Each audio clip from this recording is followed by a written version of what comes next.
So we are talking about the gothic and surreal movie, The HEXECUTIONERS. Basically, it starts off with these two women, and they basically work for a company that does assisted suicides. And this is obviously an American movie, and I'm not actually sure if that's a legal thing in America. It certainly isn't here in the UK.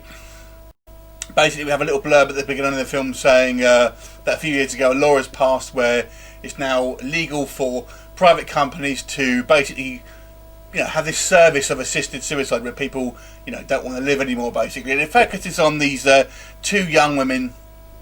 One of them has just kind of started in this company and is a little bit kind of nervous about what they're doing. They're basically given this case of this rich guy who basically is living in this kind of like this out of the way sort of stately home, and he's asked, he's very disfigured basically, and he wants to commit suicide. So he basically has these people come in and basically kill him essentially, but he has asked for special things to happen.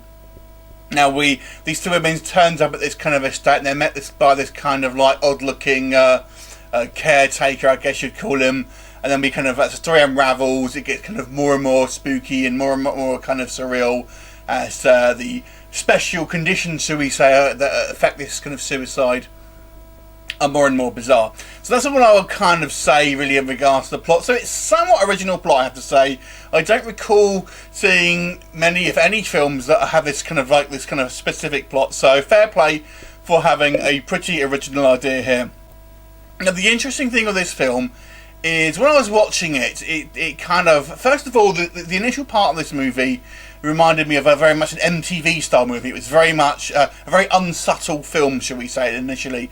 However, once we kind of get going, it really does remind me of the kind of the European horror films of the 70s and 80s, basically, particularly the 70s. So if you're a fan of the kind of the gothic horror genre of that era, then you may want to check this one out. But it does kind of start in a somewhat unsubtle way, and I will say this as part of my negatives. I do feel sometimes it is a little bit, certainly the beginning part of the movie, it's a little bit unsubtle. The kind of main character basically is clearly kind of dressed up to be this kind of like the innocent type, while we have the other one who is clearly the slutty type.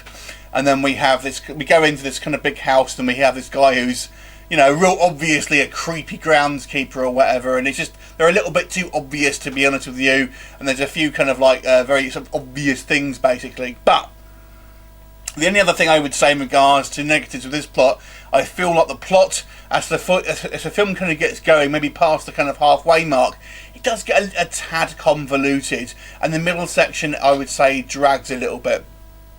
But if you like somewhat kind of surreal films, then I think you like this one, because I think visually this film is really good. It has a fantastic gothic feel to it, basically, and the kind of the location where it's shot, and it's kind of obviously touched up with CGI here. Some of the kind of the gargoyles and things like that look kind of quite monstrous, but something you can kind of tell really that they've been added in post. But nonetheless, they kind of look pretty cool here, and I really like there's a scene near the end of the film where basically they kind of use a fantastic use of colour against this kind of sort of monochrome background. Basically, it looks awesome.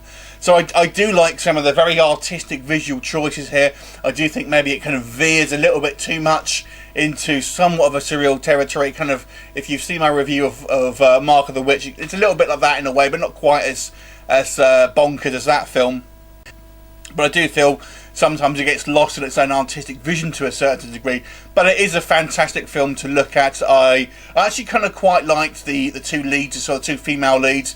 Even though I initially thought that maybe they were kind of somewhat cliche, they do seem still kind of like kind of realistic people, and I quite like that kind of relationship as well that they have. They've only just kind of met, but it does feel like a kind of these two feel kind of natural. The relationship sort of feels natural, and kind of things happen as the movie progresses. So I did like that. Like I said, I feel the story is somewhat meandering in places, and I do feel like you'll kind of finish this movie in a little bit of a perplexed state, saying, I'm not quite sure if I like that, because it visually looks great, but there's not, sometimes the story isn't, when you think about it, there's not all that much there. But I have to say, I was quite impressed with this film. Certainly for a visual storytelling medium, I thought it was very good here. I thought all the performances were quite good. I would have liked to have maybe had a little bit more tighter on the old plot here, and maybe avoid a couple of the cliches. But to be fair, this film was somewhat original, so I can't really tell it off for two. Just having a couple of kind of cliches in there. I think it was a thoroughly interesting film. Does leave you scratching your head, but you'll kind of like it, I promise. So I'm going to give this movie a 7 out of 10. Have you seen it? What do you think of it? Leave me a comment and I'll look forward to seeing you next time. Bye for now.